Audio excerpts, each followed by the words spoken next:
अल्हम्दुलिल्लाहि रब्बिल आलमीन वस्सलातु वस्सलामु अला सय्यिदिल मुरसलीन अम्मा बाद फ़अऊज़ु बिल्लाहि मिनश शैतानिर रजीम बिस्मिल्लाहिर रहमानिर रहीम अस्सलातु वस्सलामु अलैका या रसूलल्लाह व अला आलिका व सहाबिका या हबीबल्लाह अस्सलातु वस्सलामु अलैका या नबी अल्लाह व अला आलिका व सहाबिका या नूर अल्लाह। প্রিয় মাদিনী চ্যানেলের দর্শকবৃন্দ, আপনারা দেখছেন অনুষ্ঠান প্রিয় নবী সাল্লাল্লাহু আলাইহি ওয়াসাল্লামের শেহজাদিগণ।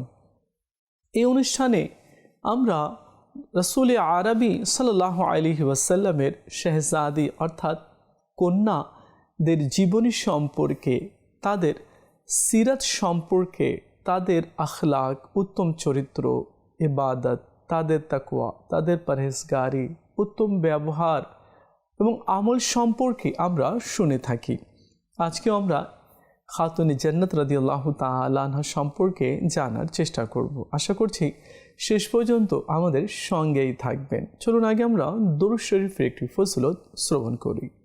রাসূল করিম সাল্লাল্লাহু আলাইহি ওয়াসাল্লাম ইরশাদ করেছেন যে যে ব্যক্তি আমার উপরে একবার দরুদ শরীফ পাঠ করে, আল্লাহ তাআলা তার উপরে 10টি রহমত অবতীর্ণ করেন। আল্লাহ তার 10টি গুনাহকে ক্ষমা করে দেন আর 10টি মর্যাদা আল্লাহ তাআলা তার বৃদ্ধি করে দেন।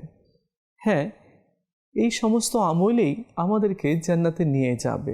দরুদ, তাসবিহ, তাহলিল, তেলাওয়াতে কোরআন, নামাজ, হজ, যাকাত, রোজা, এই যে আমল আছে, এই আমলে আমাদেরকে জান্নাতের দিকে নিয়ে যাবে। তো দরুদ আমলগুলোর মধ্যে থেকে একটি আমল রয়েছে। আর দরুদ তো ফেরেশতারা পাঠ করে। দরুদ স্বয়ং আল্লাহ তাআলা তার হাবিবের উপরে প্রেরণ করে, অর্থাৎ আল্লাহ তার হাবিবের উপরে রহমত অবতীর্ণ করে। যত ফেরেশতা আছে সকল ফেরেশতা রাসূল করিম সাল্লাল্লাহু আলাইহি ওয়াসাল্লামের নুরানি দরবারে দরুদ প্রেরণ করে এবং আল্লাহ তাআলা ঈমানদারদেরকে দরুদ পড়ার জন্য আদেশ করেছে এবং কিয়ামতের সকাল পর্যন্ত ঈমানদার রাসূল আরবি সাল্লাল্লাহু আলাইহি ওয়াসাল্লামের উপরে দরুদ শরীফ পাঠ করতেই থাকবে। না শুধু দরুদ, বরং সালামও পাঠ করতে থাকবে। কেননা পবিত্র কোরআনে আল্লাহ তাআলা দরুদ এবং সালাম প্রেরণ করার জন্য আল্লাহ ঈমানদারদেরকে আদেশ করেছে। চলুন নিয়ত করে নিই, এখন থেকে আমরা অধিক হারে আমাদের প্যারা হাবিব মাহবুবে আরবি সাল্লাল্লাহু আলাইহি ওয়াসাল্লামের নুরানি দরবারে অধিক হারে দরুদ শরীফ পাঠ করব। সাল্লু আলাল হাবিব সাল্লাল্লাহু তাআলা আলা মুহাম্মদ সাল্লাল্লাহু আলাইহি ওয়াসাল্লাম।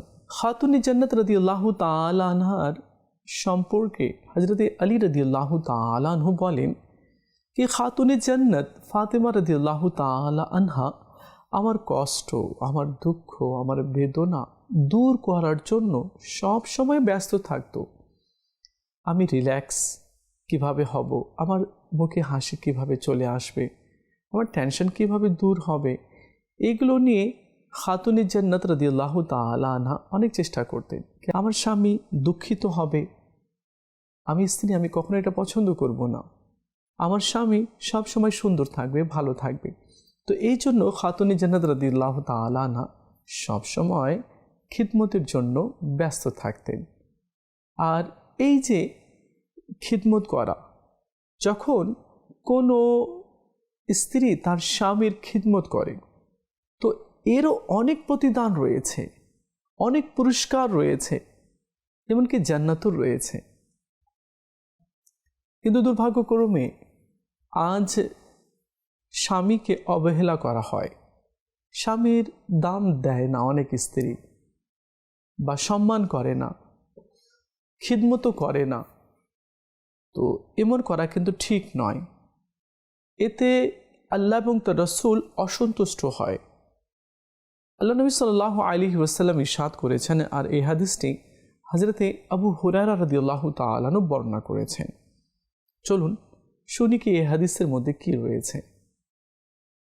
হযরতে আবু হুরায়রা রাদিয়াল্লাহু তাআলা বর্ণনা করেন যে আল্লাহ নবী সাল্লাল্লাহু আলাইহি ওয়াসাল্লাম ইরশাদ করেছেন, যদি আল্লাহ নবী সাল্লাল্লাহু আলাইহি ওয়াসাল্লাম কাউকে সিজদা করার হুকুম দিতেন তো স্ত্রীকে হুকুম দিতেন কি তুমি তোমার স্বামীকে সিজদা করো।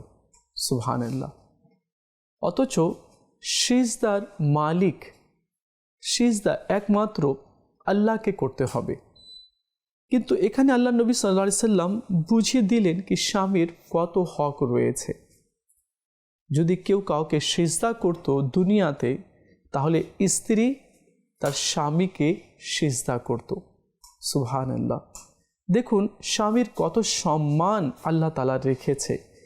আল্লাহ তাআলা স্বামীকে হাকিম বানিয়েছে, সরদার বানিয়েছে। অথচ আমরা কোরআনের এই হুকুমের উপরে আমল করছি না। আজকাল প্রায় বাড়িতে দেখা যায় কি স্ত্রী সর্দার হয়ে গিয়েছে। কি রান্না হবে, কি পরবে, কি খাবে, কি বলবে, কি আনবে, সব স্ত্রী এগুলো সাজেস্ট করে। অনেক সময় দেখা যায় কি কাপড় ক্রয় করতে যাবে, কোন কাপড় পরবে, কোন ড্রেস পরবে সেটাও সিলেক্ট করে দেয়। মনে হয় স্বামীদের, সবার কথা বলছি না, কিছু কিছু স্বামীদের হয়তো স্বাধীনতা হারিয়ে গিয়েছে। তো না, এমনটি করা যাবে না। ফুল স্বাধীনতা স্বামীকে দিতে হবে। স্ত্রী অনুসরণ করবে, হ্যাঁ পরামর্শও দিতে পারে, কিন্তু একেবারে জোর খাটিয়ে এটা করতে হবে, কেন করনি, তুমি বুঝো না কেন, এই সেই বলা যাবে না, কেননা তার সম্মান দিতে হবে। চলুন আরেকটি হাদিসে কারিম আমরা শুনি। হয়তো আমাদের অনেক কনসেপ্ট এই হাদিস থেকে দূর হয়ে যাবে, আর আমাদের সংসারেও হয়তো শান্তি চলে আসবে। কেননা মুসলমান ভালো কথাকে অ্যাকসেপ্ট করে আর মন্দকে বর্জন করে দেয়। আর মুসলমান তো চাইবে কি আমি জান্নাতে প্রবেশ করি, আল্লাহ তার রাসূল আমার উপরে সন্তুষ্ট হয়ে যায়। হাদিস কি আছে চলুন আমরা শুনি। হযরত আনাস রাদিয়াল্লাহু তাআলা আনহু থেকে বর্ণিত হয়েছে, আল্লাহ নবী সাল্লাল্লাহু আলাইহি ওয়াসাল্লাম ইরশাদ করেছেন,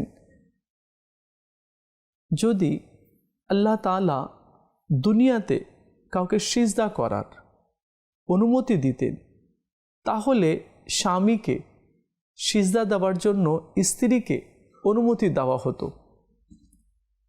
আর আনাস রাদিয়াল্লাহু তাআলা আনহু বলেন কি আল্লাহ নবী সাল্লাল্লাহু আলাইহি ওয়াসাল্লাম কসম করে বলেছেন, আল্লাহ নবী বলেন কে রব্বে কাবার কসম, যার কুদরতি হাতে আমি মুহাম্মদ সাল্লাল্লাহু আলাইহি ওয়াসাল্লামের প্রাণ, যদি কোনো স্বামীর পা থেকে নিয়ে চুলের গোড়া পর্যন্ত, মানে মাথা পর্যন্ত যদি ঘা হয়ে যায়, আর সেখান থেকে পুঁজ, রক্ত মাখা পুঁজ বের হয়, আর স্ত্রী যদি নিজের জিহ্বা দিয়ে পা থেকে নিয়ে মাথা পর্যন্ত ঘাগুলোকে জিহ্বা দিয়ে যদি চেটে চেটে পরিষ্কার করে, তারপরেও আমার নবী বলেন স্বামীর হক আদায় করতে পারবে না। মানে স্ত্রী এ পর্যন্ত খিদমত করলো কি জিহ্বা দিয়ে সব ঘাগুলো, যেখান থেকে রক্ত মাখা পুঁজ বের হচ্ছে, জিহ্বা দিয়ে চেটে চেটে চেটে চেটে পরিষ্কার করলো, তারপরেও স্বামীর হক আদায় হবে না। স্বামীর কত হক আল্লাহ তাআলা রেখেছে, কিন্তু দুর্ভাগ্যক্রমে আজকাল কিছু সংখ্যক মহিলা আছে যারা ইগনোর করে, স্বামীকে কষ্ট দেয়, কথা দিয়ে তানা দেয়, কথার দিয়ে এমন তীর বর্ষণ করে কি সে বেচারা একেবারে ঘায়েল হয়ে যায়। এখন কিছু বলতেও পারে না সমাজের ভয়ে, ছেলে মেয়ে আছে বাড়িতে। তো এমন কখনো করা যাবে না, জিম্মিও করা যাবে না স্বামীকে। হাদিসে পাকের মধ্যে রয়েছে আল্লাহ নবী সাল্লাল্লাহু আলাইহি সাল্লাম বলেন, যদি কোনো মহিলা নামাজ পড়ে, রোজা রাখে, হজ ফরজ হলে হজ আদায় করে, জাকাত ফরজ হলে জাকাত দেয়, আর নিজেকে পর্দার মধ্যে রাখে, আর স্বামীকে সন্তুষ্ট করে, মানে স্বামীর সেবা যত্ন করে, তো এমন মহিলা যখন মারা যাবে, তো কিয়ামতের দিনে আল্লাহ তাআলা জান্নাতের 8টি দরজা খুলে দিবে, আর আল্লাহ তাআলা নিজে অপরচুনিটি দিবে কি দেখো 8টি দরজা তোমার জন্য খোলা। তুমি যে দরজা দিয়ে ইচ্ছে জান্নাতে প্রবেশ করতে পারো, এটা শুধুমাত্র সেই মহিলার জন্য রয়েছে। দেখুন, আল্লাহ তার সাথে কথা বলবে, আল্লাহ তার সাথে খেতাব করবে, আল্লাহ তাআলা তাকে সুযোগ দিবে, অপরচুনিটি দিবে कि তুমি দুনিয়াতে এই কাজ করেছো, আমি আল্লাহর হুকুম পালন করেছো, আমি যা বলেছি সে অনুযায়ী তুমি কাজ করেছো, তো তুমি আমার হুকুম পালন করেছো বিধায় আমি তোমাকে আজকে পুরস্কার দিচ্ছি। এখন চুজ করো, পছন্দ করো তুমি কোন দরজা দিয়ে জান্নাতে প্রবেশ করবে। 1 থেকে 8টি দরজা খোলা। এখন বলো তোমাকে কোন দরজাটা বেশি পছন্দ, কেননা সব দরজাই তো পছন্দনীয় রয়েছে, সব দরজায় মূল্যবান রয়েছে। তো এই অপরচুনিটি আল্লাহ তাআলা সেই মহিলাকে দান করবে। এখন বলুন, এত বড় একটা সুযোগ কে হাতছাড়া করতে পারে? এক তো আল্লাহর সাথে কথা বলা, আর আল্লাহ তাকে সুযোগ দিবে কি যাও দেখো কোনটা পছন্দ হচ্ছে দেখো তো। এই যে এত বড় একটা পুরস্কার, এত বড় একটা কথা, কার জন্য? তার জন্য, সেই মহিলার জন্য যে নিজের স্বামীর খিদমত করেছে এবং নিজেকে পর্দাতে রেখেছে, নামাজও পড়েছে, রোজাও রেখেছে, হজ ফরজ হলে হজ করেছে, জাকাত ফরজ হলে জাকাত দিয়েছে। তো এমন মহিলার জন্য আল্লাহ তাআলা এমন পুরস্কার রেখেছে যেটা ধ্বংস হয়ে যাবে, যেটা নিঃশেষ হয়ে যাবে। কুল্লু মান আলাইহা ফান, যেটা ধ্বংস হয়ে যাবে। আজ লোকেরা অথবা কিছু মহিলারা সেদিকে ধাবিত হচ্ছে, কিন্তু যেটা বাকা, যেটা কখনো ধ্বংস হবে না, নিয়ামত বাড়তেই থাকবে, র্যান্ডম বাড়তে থাকবে, সেদিকে যাচ্ছে না, সেটা নিচ্ছে না। অথচ ধ্বংসের দিকে, যেটা ধ্বংস সেটার দিকেই অগ্রসর হচ্ছে। আমার নবী সাল্লাল্লাহু আলাইহি সাল্লাম, এটা মুসলিম শরীফের হাদিস রয়েছে, আমার নবী সাল্লাল্লাহু আলাইহি সাল্লাম মেরাজে গেলেন, জাহান্নামে দেখলেন। তো যখন মেরাজ থেকে ফিরে আসলেন তো আমার নবী বললেন কি আমি জাহান্নাম দেখেছি, আর জাহান্নামে বেশিরভাগ, বেশি সংখ্যা মহিলাদের আমি দেখেছি। দেখুন, জাহান্নামের আযাবের 1 সেকেন্ডের 100 ভাগ করলেও ওই 1 সেকেন্ডের 1 ভাগেও কেউ সহ্য করতে পারবে না। অথচ আখিরাত নিয়ে কারো চিন্তা নেই, জাহান্নামের ভয় নেই, খৌফে খোদা নেই। এগুলো হওয়ার একটি কারণ হচ্ছে কি এক মহিলা অপর মহিলাকে দেখে, সে কত স্ট্যান্ডার্ড, সে কীরূপ কাপড় পরেছে, তার লাইফ স্টাইল, তার ঘরের আসবাবপত্র, এই সেই দেখে মাথা খারাপ হয়ে যায়, আর বাড়িতে এসে প্রেশার ক্রিয়েট করে, প্রেশার ক্রিয়েট করে, প্রেশার ক্রিয়েট করে। এক স্বামী সর্বোচ্চ মনে করুন কি 30,000 টাকা সে কামাতে পারে, একেবারে বেশি ফোর্স করে, বেশি শক্তি দিয়ে, বা 40,000 বা 50,000 বা 1 লাখ টাকা, মানে অনেক, মানে শক্তি দিয়ে, অনেক শ্রম দিয়ে সে 1 লাখ টাকা মাসে কামায়। এখন স্ত্রী এভাবে বলে, শোনো না, আর একটু দেখো না, পারো কি না, 1.5 লাখ টাকা হলে খুব ভালো হয়, আমরা এই জিনিসটা নিতে পারবো, ও জিনিসটা নিতে পারবো, ওটা করতে পারবো। এই যে বেচারা 1 লাখ টাকা অর্জন করছে 1 মাস খেটে, মানে কত পরিশ্রম করছে। শীতের দিন হলেও তাকে উঠে যেতে হয়, রাত্রে ঘুম না হলেও তাকে যেতে হয় ডিউটিতে, গরমের দিন হলেও টাইমলি যেতে হয়, বৃষ্টি ঝড় বাদল হলেও তাকে যেতে হয়। ঘুম হয়েছে কি না, নাস্তা খেয়েছে কি না, শরীর ভালো আছে কি না, হ্যাঁ, মাথা ঠিক আছে কি না, এগুলো কোনো পারওয়া নেই, চলে যেতে হয়। তারপরেও সর্বোচ্চ সে চেষ্টা করে বাড়িতে নিয়ে আসে। এরপরেও কি আরও যদি 50,000 টাকা যদি তুমি আনতে পারো মাসে, তাহলে খুব ভালো হয়। এখন দেখুন তো, ওই বেচারা একটু রিল্যাক্স করবে, একটু আরাম করবে, হ্যাঁ, একটু ঘুমাবে, কিন্তু এই সুযোগ না করে দিয়ে আরও প্রেশার দেওয়া হচ্ছে। তাহলে সে কি করবে? তার কাছে কোনো ওয়ে নেই। হ্যাঁ, একটা ওয়ে আছে, হয়তো কিডনি বিক্রি করতে হবে তাকে, বা ঠিক আছে সে ওই 50,000 টাকা আরও আয় করার জন্য তাকে অন্য আরেকটা পথ দেখতে হবে। তো ওই পদটা তো বের করতে হবে। যদি পদ পেয়ে গেল, টাকা তো এমনি আসবে না, তাকে পরিশ্রম করতে হবে, তাহলে ও কতদিন বাঁচবে? আমার মনে হয় এগুলো টেনশনে তো ও হার্ট অ্যাটাক করবে, ব্রেন স্ট্রোক করবে, বা রাস্তায় কোথাও মরে পড়ে থাকবে। আল্লাহ না করুক। কেন? কি এত তাকে প্রেশার ক্রিয়েট করা হয়েছে। যদি স্বামী না থাকে তো এই ঘর বাড়ির মূল্য কি? কোনো মূল্য নেই। ওই মহিলা সম্মানিত যে মহিলার স্বামী আছে, তার সাহস আছে, তার বল আছে। যে স্ত্রীর স্বামী নেই, তার কোনো মূল্য নেই, কোনো দাম নেই। আর যে স্ত্রীর স্বামী আছে, তার বল আছে, তার শক্তি আছে, তার হিম্মত আছে।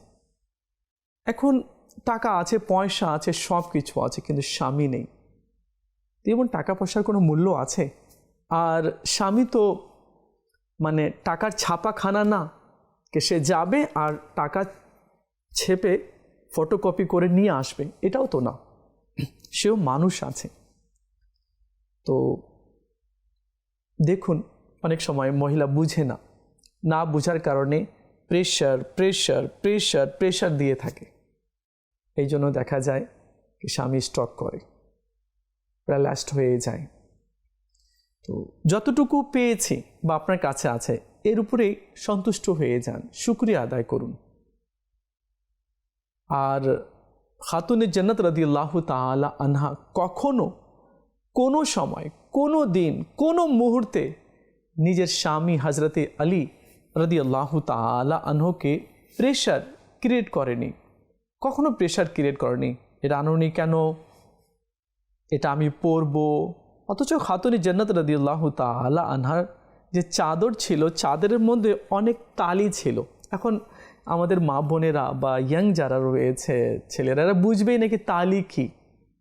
মানে আগে এত টাকা পয়সা ছিল না, তো মানুষ যখন কাপড় পরতো ছিঁড়ে যেত না, তো সেখানে অন্য কাপড় দিয়ে, একটু কাপড় দিয়ে সেলাই করে দিত, এটাকে তালি বলা হতো। তালি, হ্যাঁ, উর্দুতে বলা হয় পেবন্দ। হ্যাঁ, তো খাতুনে জান্নাত রাদিয়াল্লাহু তাআলা আনহার চাদরের মধ্যে অনেকগুলো তালি লাগা ছিল। এখন তো দুপুরে একটা কাপড় পরে মানুষ, সন্ধ্যায় একটা কাপড় পরে। তো এখন তো বিয়েতে আলাদা একটা সেট, বেড়াতে যাবে আলাদা একটা সেট, বা আরও অন্য কোনো অনুষ্ঠান হচ্ছে আলাদা একটা সেট, ঘরে পরবে আলাদা একটা সেট, বাপের বাড়ি যাবে আলাদা একটা সেট। মানে কাপড় দিয়ে আলমারি ভরে গেছে। জিজ্ঞেস করো তো সে বলবে না কাপড় নেই, অথচ সব ধরনের কাপড় আছে। জিজ্ঞেস করলে না ওই সেটটা তো আমার কাছে নাই, ওই কাপড়টা তো নেই। তো দুনিয়াতে তো এত কাপড় ক্রয় করার জন্য বা এত কাপড় পরিধান করার জন্য তো আল্লাহ আমাদেরকে দুনিয়াতে পাঠায়নি। দুনিয়াতে আল্লাহ তাআলা পাঠিয়েছে তার ইবাদত করার জন্য, তাকে রাজি করার জন্য। কিন্তু কই, আমরা আল্লাহ তার রসুলকে রাজি করছি না। আমরা দুনিয়া এবং দুনিয়ার এনজয়ের মধ্যেই পড়ে রয়েছি, যার কারণে এত অশান্তি দেখা যাচ্ছে, এত অশান্তি দেখা যাচ্ছে। আপনি দেখবেন বাড়িতে স্বামীর কাপড় কিন্তু কম দেখা যায়, কিছু কাপড়, কয়েকটা কাপড়। ওই বেচারা সারা বছর ওই এক দুইটা কাপড় পরেই সারা বছর অতিবাহিত করে দেয়। কিন্তু মহিলাদের কাপড় দেখবেন আপনি, মনে গণনা করতে কয়েক মিনিট সময় লেগে যাবে। তো যতটুকু পেয়েছি ততটুকুর উপরে আমাদেরকে সন্তুষ্ট থাকতে হবে। খাতুনে জান্নাত রাদিয়াল্লাহু তাআলা আনহার এত কাপড় ছিল না, এত ডিমান্ড ছিল না, তার অন্তরে তো খফে খোদা ছিল। সেটাই চেয়েছে যে আমার আল্লাহ এবং তার রসুল যাতে আমার উপরে সন্তুষ্ট হয়ে যায়। আমাকে হীরার প্রয়োজন নেই, আমাকে হীরাওয়ালার প্রয়োজন। যদি হীরাওয়ালা পেয়ে যাই, হীরা তো এমনিতেই চলে আসবে। যদি আমি আল্লাহকে পেয়ে যাই, আল্লাহর মারিফত যদি আমি অর্জন করতে সক্ষম হয়ে যাই, আল্লাহকে যদি আমি সন্তুষ্ট করে নিই, তাহলে আল্লাহর সব নিয়ামত তো আমি এমনিতেই পেয়ে যাব। সুবহানাল্লাহ। চলুন আরেকটি হাদিসে কারিমা আমরা শুনি। এই হাদিসে কারিমার মধ্যে অনেক শিক্ষণীয় বিষয়গুলো রয়েছে, আর প্রত্যেক পুরুষ হোক বা মহিলা হোক এই হাদিস মুখস্থ করে নেওয়া উচিত। হাদিসে কি আছে চলুন শুনি। হযরত সাইয়েদনা মুআজ রাদিয়াল্লাহু তাআলা আনহু থেকে বর্ণিত, আল্লাহ নবী সাল্লাল্লাহু তাআলা আলাইহি ওয়া আলিহি ওয়াসাল্লাম ইরশাদ করেছেন कि যখন কোনো স্ত্রী তার স্বামীকে কষ্ট দেয়, কথা দিয়ে অপমান করে, খোঁটা দেয়, কষ্ট দেয়, তো দুনিয়া মাটির উপরে দুনিয়াতে সে নিজের স্বামীকে খোঁটা দিচ্ছে, অপমান করছে, তাকে বেইজ্জতি করছে, তো এই কথা জান্নাতে যে হুর আছে ওই হুররা শুনতে পায়।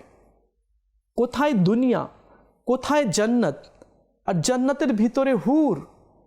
এই মহিলা তার স্বামীকে খোঁটা দিচ্ছে, অপমান করছে, ডিগ্রেড করছে, সঙ্গে সঙ্গে হুর শুনতে পারে। আর হুর জান্নাত থেকে বলে, হে মহিলা তোমার ধ্বংস হোক, তুমি অপমানিত হও, তুমি লজ্জিত হও, লাঞ্ছিত হও, তোমার ধ্বংস হোক, তুমি তোমার স্বামীকে কষ্ট দিচ্ছ, ও তো তোমার কাছে মেহমান। শব্দ শুনিয়েন, একটু খেয়াল করিয়েন, হুর কি বলছে? তোমার ধ্বংস হোক, তুমি তোমার স্বামীকে কষ্ট দিচ্ছ। আরে বোকা, ও তো মেহমান তোমার কাছে, ও চিরেই, ও খুবই সন্নিকটেই আমার কাছে চলে আসবে, তোমার কাছে তো থাকবে না সে। আল্লাহু আকবার। দেখুন প্রিয় ইসলামী ভাইরা, কি হুররাও কষ্ট পায় কি যখন কোনো স্ত্রী তার স্বামীকে কষ্ট দেয়, তো হুররাও কষ্ট পায়। আর হুররা বলে, ও তো তোমার কাছে মেহমান আছে, ও থাকবে না তোমার কাছে, তোমাকে ছেড়ে আমার কাছে চলে আসবে। তাহলে যদি সে চলে যায় হুরের কাছে বা জান্নাতে চলে যায়, তো তুমি তো জান্নাতে যেতে পারলে না। অথচ যে মহিলা আছে, এই মহিলা যদি নিজের স্বামীকে রাজি করতে পারে, এই মহিলা যদি আল্লাহ তার রসুলকে রাজি করতে পারে, তাহলে এই মহিলাও জান্নাতে যাবে। আর দুনিয়াতে যে স্বামী ছিল ওই স্বামী সে জান্নাতে পাবে।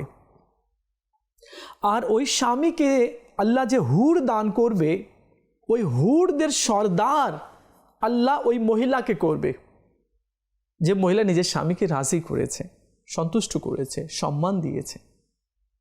সুবহানাল্লাহ। এই সম্মান রয়েছে। হ্যাঁ, অনেক মনে করে আমার স্বামী তো নেকার, ও জান্নাতে যাবে, হুর পাবে, জান্নাতে নিয়ামতগুলো ভক্ষণ করবে, আমি কি? হ্যাঁ, আপনি যদি নিজের স্বামীকে রাজি করে নিতে পারেন, তাহলে আপনিও জান্নাতে যাবেন আপনার স্বামীর সাথে, আর হুরদের সর্দার আপনি হবেন। এই অপরচুনিটি, এই সুসংবাদটা আল্লাহ তাআলা ওই সমস্ত মহিলাদেরকে দিয়েছে। তো যাই হোক, যে কথা শুনছিলাম কি খাতুনে জান্নাত রাদিয়াল্লাহু তাআলা আনহা কখনো উফ শব্দ করেননি, নিজের স্বামীর কাছে কখনো উফ করেনি, তুমি এমন করলে, তুমি এমন বললে, এটা আনুনি, কখনো করেনি। কেননা তার ঘর থেকে তো ইসলাম প্রচার হয়েছে না।